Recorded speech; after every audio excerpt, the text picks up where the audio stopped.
In this video, I'll show you how to copy and paste a table from Microsoft Excel to Microsoft Word on your mobile phone. First, open the Microsoft Excel app and open the spreadsheet that contains the table you want to copy.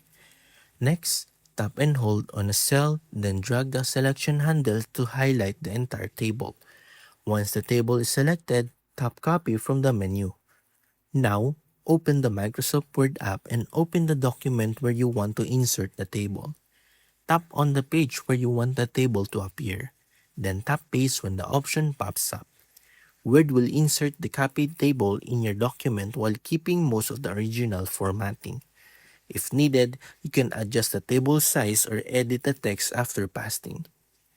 Once you're done, save your document to keep the changes. And that's it. That's how you can copy and paste a table from Excel to Word on your mobile phone. If this video helped you, don't forget to like, subscribe, and I'll see you in the next one.